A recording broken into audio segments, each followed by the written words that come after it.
Bismillahirrahmanirrahim. Assalamualaikum warahmatullahi wabarakatuh. Waalaikumsalam warahmatullahi wabarakatuh. Alhamdulillah. Salatu wassalamu ala Rasulillah wa ala alihi wa ashabihi wa mawalah. Rabbi shrah li sadri wa yassir li amri wahlul 'uqdatam min lisani yafqahu qawli. Rabbana zidna ilma warzuqna fahma. Jemaah sekalian yang dirahmati Allah Subhanahu wa taala, alhamdulillah atas limpahan nikmat karunia dan hidayah Allah Subhanahu wa taala pada kesempatan malam hari ini kembali kita bisa bersua di Zamrah House ini, yaitu dalam rangka untuk merutinkan kajian kita, yaitu kajian Senin malam. Alhamdulillah, mudah-mudahan ini jadi amal soleh bagi kita semua. Amin. Yang pahalanya kelak kita dapatkan di sisi Allah Subhanahu wa taala. Selanjutnya salawat dan salam semoga terus tercurah untuk Rasulullah Muhammad sallallahu alaihi wasallam, para keluarga, para sahabat, para tabi'in dan pengikut setia Rasulullah Muhammad sallallahu alaihi wasallam sampai akhir masa. Jemaah yang dimuliakan Allah, sebagaimana tadi disampaikan, tema kita adalah penghalang masuk surga atau hal-hal yang menghalangi untuk masuk surga. Insya Allah yang hadir di sini ingin masuk surga semua ya. Amin. Insyaallah. Amin ya. Amin. Dan kita doakan insya Allah yang hadir di sini adalah calon-calon penghuni surga. Amin. Ya. Tema ini berangkat dari hadis Nabi Shallallahu Alaihi Wasallam yang sering kita dengar. Beliau bersabda, "Kullu ummati yadkhulunal jannah." Setiap umatku atau semua umatku akan masuk surga. Illa man aba, katanya, kecuali mereka yang tidak mau. Ya. Qalu, para sahabat berkata, "Wa man ya'ba ya Rasulullah?" Siapa yang tidak mau masuk surga itu? Rasulullah SAW menjawab, "Man ata'ani dakhalal jannah, wa man asani faqad aba." Barang siapa yang menaatiku, dia akan masuk surga. Dan barang siapa yang maksiat kepadaku, maka dia adalah tidak mau masuk surga. Hadis riwayat Bukhari. Jadi ada juga orang yang nggak mau masuk surga. Mengapa orang tidak mau masuk surga? Nah, banyak faktornya. Bisa jadi tidak tahu surga itu apa. Bisa jadi tahu surga tapi nggak tahu jalan menempuhnya. Atau bisa jadi dunia yang sekarang dia ada ini begitu menyenangkan, begitu memikat, sehingga saking cintanya, senangnya dengan dunia yang sekarang, dia tidak memikirkan surga yang sesungguhnya. Jadi terlena oleh kehidupan dunia. Dan bisa jadi dia tidak sanggup menjalani syarat masuk surga tadi, yaitu menaati Rasulullah Shallallahu Alaihi Wasallam. Karena mau tidak mau surga ini tidak Gratis. gratis. Ada yang harus dibayar. Apa yang harus dibayar? Harus ada usaha. Apa usahanya? Yaitu menaati Rasulullah Sallallahu Alaihi Wasallam, menjalankan perintah. Mau tidak mau taat ini kan beban. Butuh usaha, butuh keringat, ya, butuh kesungguhan. Bagi orang yang malas, walaupun dia ingin masuk surga, karena sudah terlena, tertutupi oleh kemalasannya, kadang ya udahlah, nggak usah. Nah ini kan bisa aja terjadi kan, dia nggak sanggup menjalankan perintah-perintah Nabi. Maka dari situ bisa kita simpulkan banyak beberapa hal. Ada beberapa faktor yang menghalangi seseorang itu masuk surga. Padahal semuanya mestinya dapat kesempatan yang sama. Semua umat Muhammad mendapatkan kesempatan yang sama untuk masuk surga. Lalu kenapa ada yang tidak masuk? Apa penghalang-penghalang untuk masuk dalam surga itu? Yang pertama, ya, dia tersandra oleh hawa nafsunya. Tersandra oleh hawa nafsunya. Terkalahkan oleh hawa nafsunya.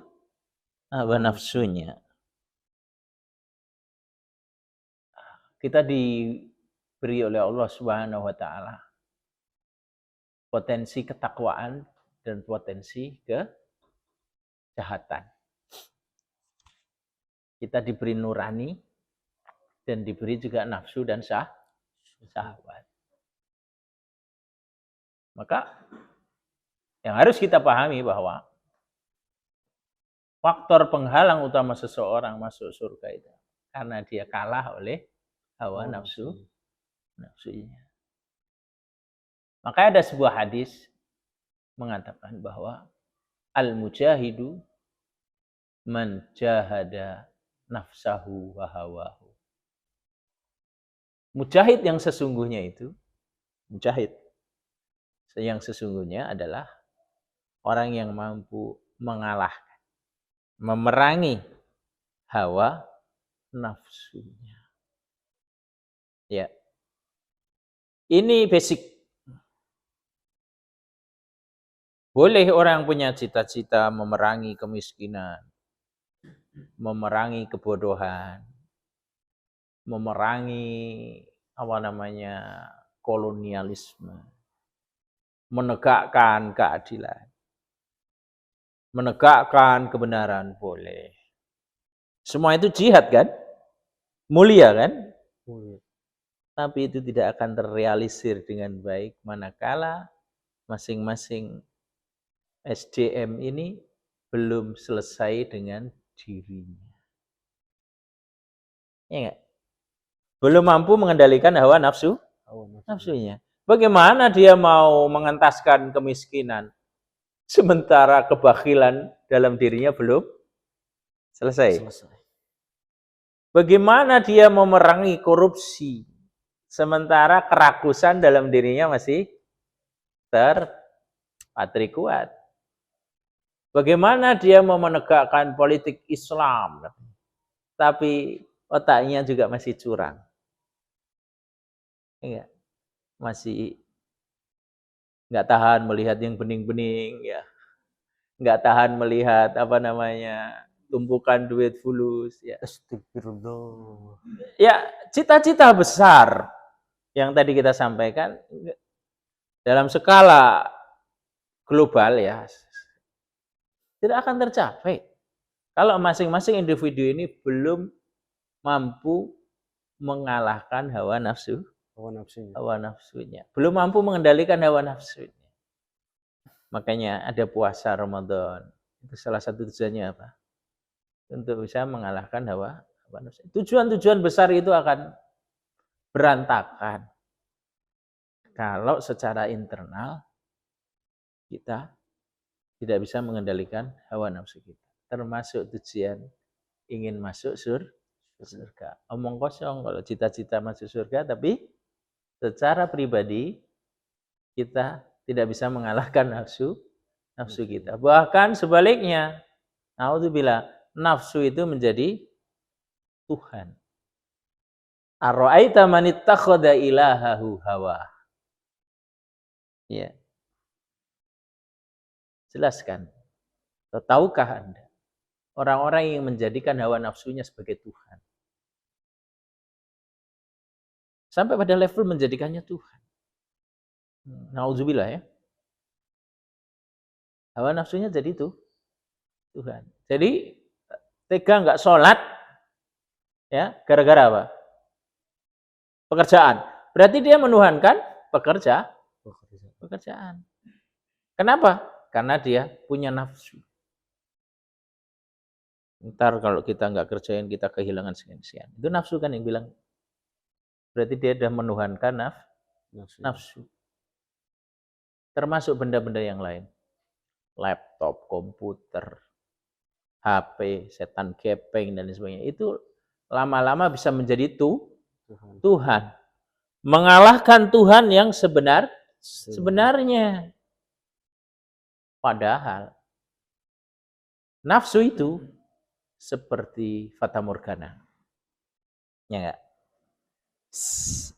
Dilihat ada, didekatin, hilang. Semakin menjauh. Seperti bayang-bayang. Ya. Seperti bayang-bayang, ngikuti kita. Tapi kita tangkap, kita pegang tidak bisa. Seperti meminum air laut. Semakin diminum, semakin menambah haus. Kita haus, minum air asin. Kira-kira hilang nggak hausnya? Jadi tambah haus. Itulah dunia, itulah hawa nafsu. Kalau dituruti, semakin kita semakin kacau, semakin bingung, semakin nggak jelas. Lama-lama hawa nafsu itu menjadi Tuhan. Ini faktor utama pertama yang menghalangi seseorang itu untuk masuk surga. Ya. Akhirnya ketika dia terbelenggu, tersandra oleh hawa nafsunya, dia tega maksiat kepada Rasulullah. Padahal dia sudah berikrar, berjanji, asyhadu an la ilaha illallah wa asyhadu anna Muhammadar Rasulullah. Itu janji, sumpah. Bahwa kita akan setia kepada Allah dan kepada Rasulullah. Tapi karena godaan hawa nafsu, tersandera oleh hawa nafsunya malah menjadi Tuhan. Hawa nafsunya menjadi nabinya. Naudzubillah semua. Di sini pentingnya kita mengendalikan, mengelola hawa nafsu. Jangan sampai hawa nafsu itu menjadi penghalang bagi kita untuk masuk surganya Allah Subhanahu wa taala. Menjadikan kita malas beribadah, menjadikan kita tidak semangat, menjadikan kita meninggalkan perintah-perintah Allah. Itu semua hawa nafsu. Malas segala macam itu nafsu. Yang diperturutkan. Orang bisa melakukan perzinaan karena apa? Ngikuti nafsu. Orang korupsi karena ngikuti nafsu. Orang bisa membunuh orang bisa karena apa? Mengikuti nafsu. Orang bisa mencuri karena mengikuti nafsu. Jadi makanya nafsu itu harus dikendalikan. Dan perang melawan nafsu itu menjadi prioritas kita. Sebelum perang-perang yang lain. Ini yang pertama. Ya. Harus kita hati-hati. Adapun yang kedua, jamaah sekalian yang dirahmati Allah Subhanahu wa taala, masih ada kaitannya dengan yang pertama. Kenapa orang itu tidak bisa masuk surga? Yaitu tadi tersandera oleh dosa dan maksiat. Ya. Itu kelanjutannya. Kalau orang tersandera oleh nafsunya, selanjutnya apa? Dia akan tersandera oleh kemaksiatan. Ya, kadang orang berbuat maksiat itu sudah enjoy, menikmati. Awalnya malu Malu. lama-lama malu-maluin. Ya enggak? Awalnya bisa jadi orang buka aurat itu Malu. karena ya lama-lama biasa. Karena apa? Dibiasa, ya biasakan. Keburukan ya, walaupun keburukan, kalau keburukan itu dibiasakan, lama-lama menjadi enak, menjadi Menyenangkan. menyenangkan.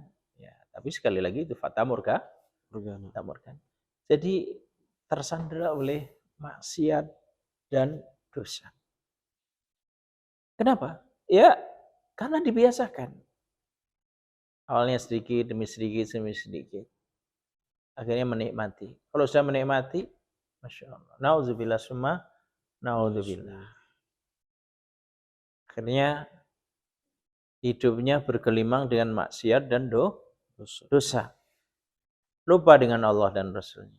Lupa bahwa dia harus menaati Rasulullah SAW kalau ingin masuk surga. Kita saksikan. Orang-orang yang bergelimang dosa maksiat itu, kalau sudah terjerat, itu susah kembali. Susah taubatnya. Karena apa? Sudah menjadi kebiasaan. Jalanan songko, kalau sudah kulino, sudah terjadi biasa. Susah. Orang terbiasa narkoba. Susah disembuhkan. Orang terbiasa judi. Nauzubillah. Mati pun kadang di tempat berjudi. Karena maksiat itu punya magnet ya. Punya daya tarik. Punya iming. Ya. Dan orang kalau sudah terjerumus dalam kemaksiatan itu kembalinya susah.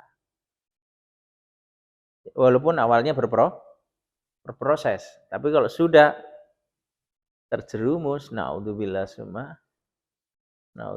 susah kembalinya. Maka apa yang harus kita lakukan? Kita harus hati-hati.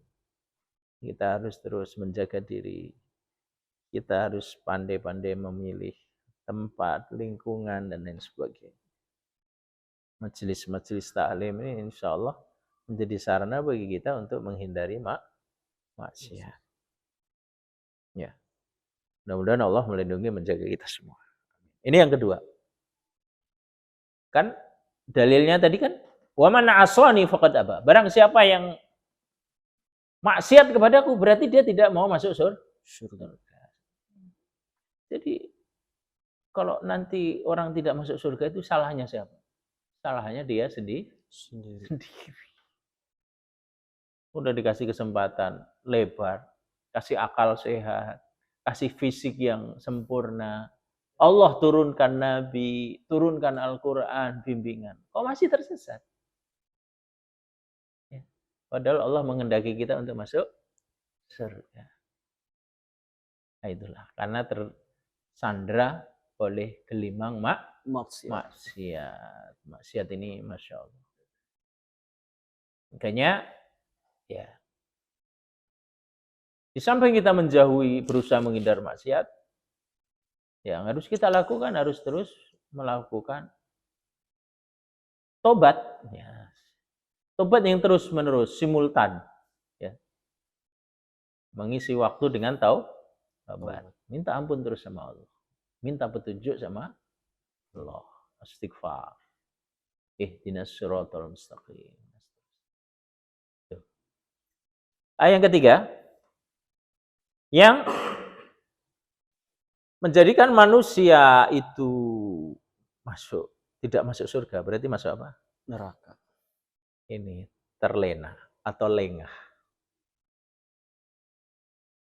Terlena atau lengah. Terlena dengan dunia. Terlena dengan bujuk rayu setan.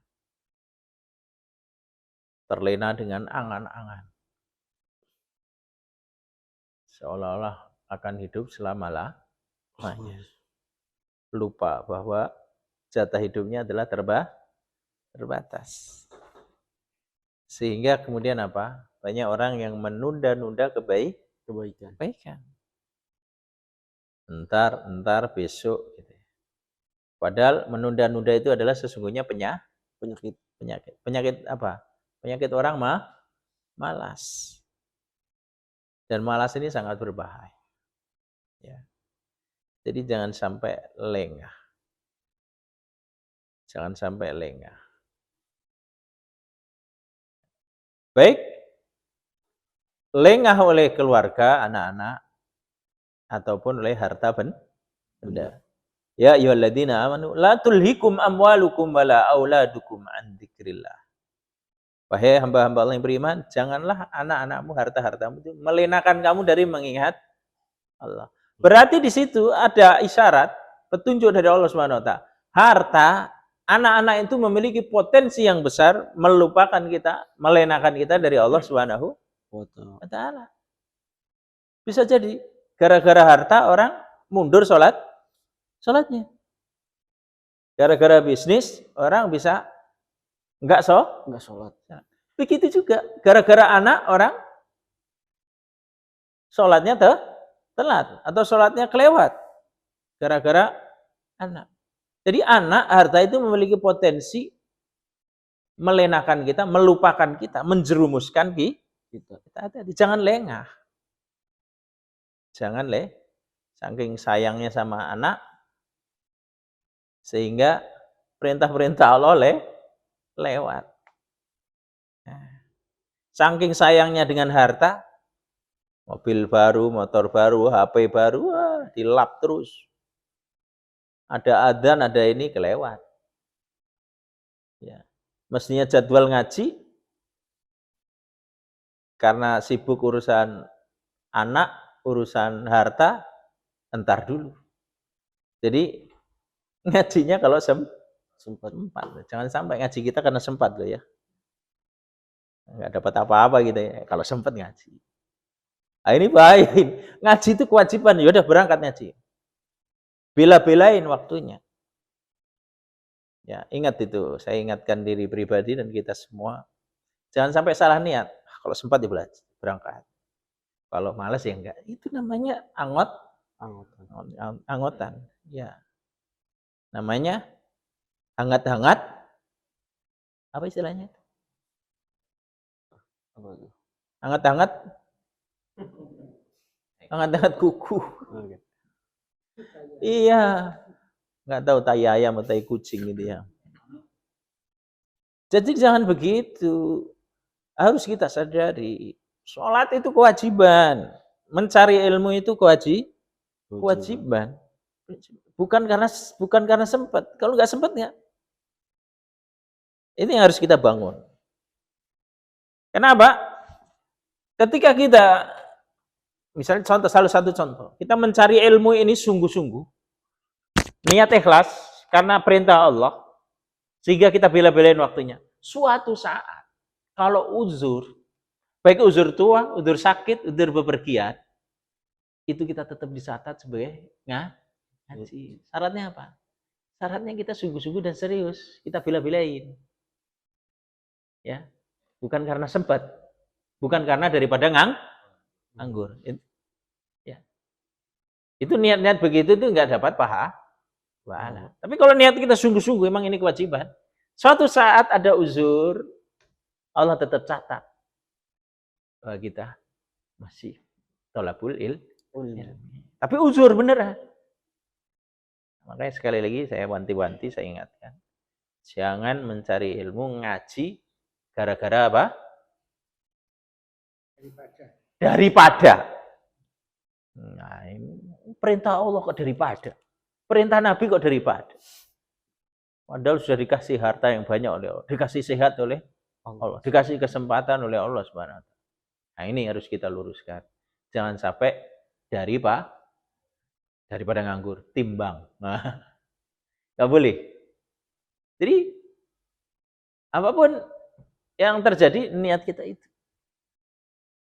Nah, kalau udur baru ada sakit, ada bepergian, ya, atau tua, nggak bisa jalan, tetap pahalanya itu karena apa? Karena dulu bela-belain dia.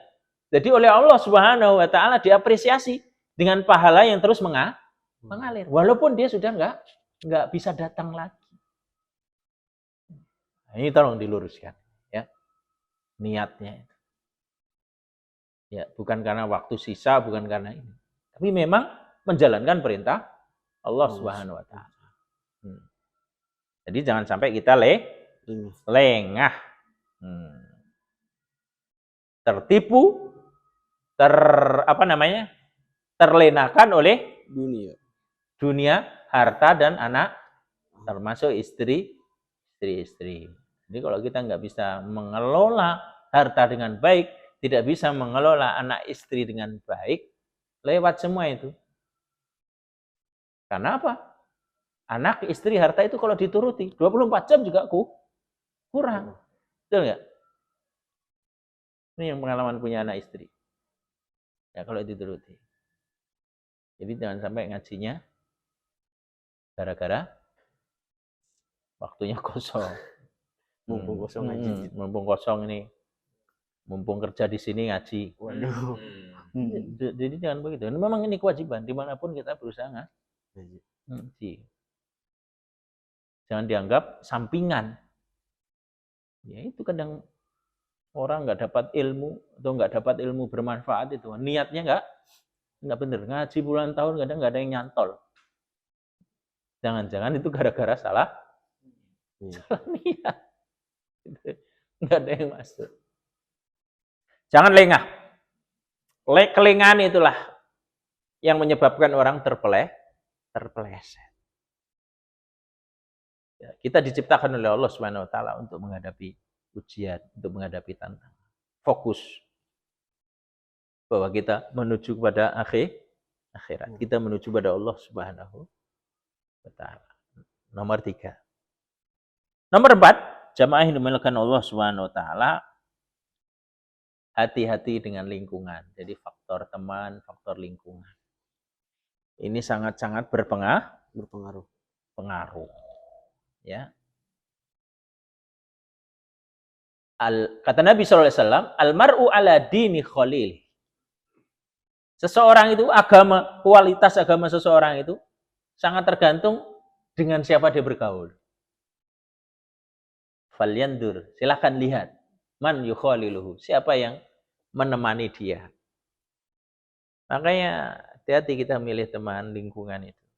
Itu akan menentukan kualitas agama kita. Kalau ternyata teman dan lingkungan kita itu buruk, jahat, inilah yang menjadikan kita sebenarnya potensi masuk surga ada gara-gara teman, lingkungan yang tidak baik, akhirnya kita terhalangi untuk masuk surganya Allah Subhanahu wa taala. Karena faktor teman ini luar biasa. Kayak bersyukurlah yang rumahnya dekat masjid sehingga bergaul dengan banyak orang-orang soleh. Bersyukurlah kita berikan Allah kepada kita kesempatan untuk ngaji sehingga bisa saling menasihati, saling mengingatkan. Ya. Tapi kalau orang udah lost semua, jauh dari masjid, jauh dari ustadz, jauh dari orang-orang soleh, jauh dari majelis ilmu, jauh dari pengajian, Masya Allah, bahaya itu. Kalau jauh dari itu semua berarti dekat dengan apa? Dekat yang jelek-jelek kan? Ya. Orang hidup di dunia itu kemungkinannya dua dia. Kalau nggak taat, maksiat. Dan lingkungan sangat-sangat menentukan. Hati-hati dengan lingkungan. Maka alhamdulillah ya, ada nyambung sama tadi, mencari ilmu, kumpul dengan orang-orang itu misinya apa? Bukan daripada tadi Pak ya. Ingat, ini punya misi besar ini. Punya misi besar. Karena salah satu yang menjadikan kita terpeleset, tidak jadi masuk surga dan masuk neraka itu apa? Faktor teman. Jadi kita berangkat ke tempat pengajian, ketemu dengan guru, ketemu dengan teman, ketemu dengan orang-orang soleh. Ini adalah salah satu cara untuk apa? Untuk menuju surganya Allah Subhanahu wa taala. Sehingga apa? Hadisnya kan jelas. Mencari ilmu berarti kumpul dengan orang-orang baik. Hadisnya jelas. Barang siapa yang menempuh jalan untuk mencari ilmu, Allah akan mudahkan jalan dia menuju surga. Ingat, kita berangkat dari rumah ini apa? Menuju majelis taklim, luruskan niat. Jangan daripada semangat ini perintah Allah. Dan ini adalah salah satu jalan untuk menuju surga. Berarti orang-orang yang tidak mau mencari ilmu atau benci dengan ilmu, benci dengan majelis ilmu, ini termasuk golongan orang-orang yang terpeleset. Ya. Jelas-jelas ilmu itu adalah jalan untuk menuju surga. Dia tidak suka. Torik ilal jannah. Jalan menuju surga. Kok dia nggak suka? Aneh. Berarti kalau nggak suka jalan menuju surga, suka jalan menuju naudzubillah, menuju neraka. Nah, jadi Masya Allah, kita bersyukur kepada Allah masih diberi kesempatan untuk thalabul ilm, mencari ilmu. Maka kita luruskan niat. Ini nggak main-main. Jelas-jelas jalan yang digaransi oleh Rasulullah SAW menuju surga ya jalan mencari ilmu. Jadi jangan sampai dikotori dengan niat yang tidak baik atau dikotori dengan hal-hal yang tidak baik. Ini faktor teman ini, Masya Allah. Teman baik, insya Allah akan menjaga iman kita. Teman buruk cepat banget menularkannya. Sampai ada hadis kan yang tentang taubat itu, orang membunuh 99 orang, bertanya kepada seseorang, apakah saya bisa masuk surga? Gimana masuk surga? 99 orang, ya udah digenepin. Dibunuh itu orang yang ngasih jawaban pesimis itu. Jadi 100, ini tindakan kriminal luar biasa nih, membunuh 100 orang. Tapi dia tanya lagi kepada ahli ilmu, apakah saya bisa masuk surga? Apakah tobat saya bisa diterima? Bisa. Tapi dengan syarat kamu tinggalkan lingkungan. Suruh pergi kan? Di tengah jalan meninggal. Salah satu pelajarannya apa? Bahwa salah jalan untuk tobat, menuju Allah, menuju surganya Allah, harus meninggalkan lingkungan yang tidak baik. Kenapa dia jadi pembunuh? Seperti itu. Disebabkan lingkungannya nggak baik. Bisa jadi gerombolan pembunuh semua di situ.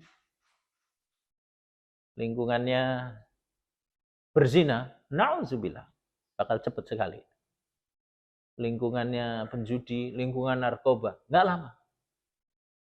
Ya, kecuali orang yang dirahmati Allah Subhanahu wa taala. Tapi jarang kan? Kalau udah lingkungannya tahu nggak bagus ya, harus dihindari. Ya, gitu. Oke? Syarat dia bisa diterima tobatnya harus meninggalkan lingkungannya dan menuju lingkungan baru. Baru jalan separuh jalan sudah dan diampuni oleh Allah. Karena apa? Sudah punya niat. Inilah pentingnya lingkungannya. Yang terakhir, yang kelima, jemaah yang dimuliakan Allah Subhanahu wa taala. Salah satu hal yang menjadikan orang itu terlena atau terhalang masuk surga itu apa? Ya, dia lupa mati. Lupa mati. Seolah-olah dia akan hidup selamanya. Bisikan setan memang begitu. Baru umur sekian. Baru mahasiswa. Padahal Masya Allah. Kita belajar dari kelapa. Kelapa itu Masya Allah. Makanya jadi lambang ya. Lambang apa? Pramuka ya. Ya, tapi di dalam Al-Quran itu kan ada. Dalam surat Ibrahim itu. Kalimah thayyibah itu kasajaratin thayyibah, seperti pohon yang dahannya menjulang di sama, terus akarnya terhunjam kuat di dalam, dia tuh kulahin, memberi, nggak ada musim kelapa kan? Terus berbuah kan silih berganti kan? Jadi setiap saat itu memberikan. Silakan dibuka surat Ibrahim ayat 23 itu. Perumpamaan kalimat yang baik itu seperti pohon yang baik. Nah, pernah ada dosen saya, syekh dari Arab Saudi itu, baru ketemu di sini. Oh ini maksudnya Al-Quran itu. Bisa menyimpulkan begitu. Saya belum melihat pohon kelapa itu. Setelah dipelajari, seluk-beluk kelapa. Luar biasa, ini yang digambarkan Al-Quran. Kalau di Saudi kan nggak numbuh di sana. Susah pohon kelapa. Walaupun kurma subur. Tapi kelapa, ada numbuh tapi buahnya kayak cebol kecil-kecil gitu. Rontok. Jadi akarnya kuat ya pohonnya menjulang ke atas dan dia memberi buahnya sepanjang ya nggak kenal musim kan, kalau padi kan musim, rambutan durian musim, yang nggak mengenal musim dari dulu apa dan manfaat faedahnya itu luar biasa. Jadi seluruh batang pohon, akar sampai dengan daunnya itu ada manfaatnya. Sajarah thayyibah. Pohonnya. Nah, kita belajar dari situ terkait dengan apa? Kematian tadi. Jangan merasa masih muda, Jamal sama Indra ya. Siap, Ustaz. Ya, nunda-nunda. Kalau udah waktunya nikah, jangan ditunda. Ingat, kita kadang belajar dari kelapa. Yang banyak dinikmati, diminati oleh orang itu kelapa itu yang muda apa tua? Ya, yang muda ya tua. Kelapa itu kan berbuah kan? Bunga. Mekar kan? Ada buahnya kecil, pasti ada yang itu. Baru masih apa Pak namanya? Beluluk. Tahu nggak beluluk? Pentilnya itu. Ntar lama-lama jadi cengkir Pak ya. Kadang cengkir pun sudah diambil. Buat apa? Minum. Buat rujak. Apa namanya rujakan orang? Apa? Hamil itu, selamatan itu. Berapa bulan itu? Itu rujaknya dari kelapa. Kelapa muda dibelah-belah terus nggak tahu masih ada nggak di rujak. Rujak apa namanya? Masih ada ya. Nah, itu. Lihat itu. Kelapa muda itu. Tidak nunggu tua dia. Justru larisnya kelapa itu masa mau muda. Pelajarannya apa? Tidak sedikit ya yang diambil oleh Allah itu yang muda. Jadi intinya jangan merasa jangan ketakutan juga ya. Optimis. Motivasi. Tapi maksudnya pelajarannya apa? Gunakan waktu sebaik-baik. Jangan lupa sama kematian. Ya. Mati itu pasti. Mengingat mati tujuannya apa? Motivasi kita untuk beramal, untuk kita hati-hati, untuk kita bertaubat. Serahkan pada Allah. Insya Allah umur panjang semua ya. Rajin ngaji, orang yang baik-baik, layak mendapat umur panjang. Terus berdoa, ya Allah, panjangkan umurku, perbaiki amalku ya Allah. Jadi orang yang bermanfaat, menjadi orang yang soleh. Tapi orang kalau lupa dengan itu, ngawur biasanya. Orang kalau lupa akan mati, seolah-olah dia hidup selama-lamanya. Masya Allah. Nauzubillah. Biasanya terlena. Ini penting mengingat kematian. Tujuannya apa? Agar kita taubat, agar kita hati-hati. Orang-orang yang lupa dengan kematian, ya ini faktor di antara faktor-faktor yang menyebabkan orang tidak jadi masuk surga. Ya, sehingga dia ngawur. Naudzubillah. Karena lupa dengan kematian, nggak dipersiapkan. Nah, ujung-ujungnya su'ul khotimah. Nggak disiapkan. Ini kita harus hati-hati. Ada 5 hal. Insya Allah jadi pelajaran buat kita semua. Ya, umat Muhammad itu semua layak masuk surga. Ya, tapi ada penghalangnya. Hati-hati. Ya. Jadi orang-orang yang nggak mau itu adalah orang-orang yang terhalang.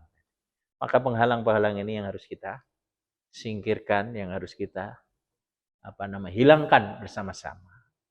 Nah, kita saling mengingat Niatkan. Insyaallah kita semua adalah ahli surga. Masuk surga dan bertemu dengan Rasulullah Shallallahu Alaihi Wasallam. Demikian. Terima kasih dan mohon maaf. Assalamualaikum warahmatullahi wabarakatuh. Waalaikumsalam warahmatullahi wabarakatuh.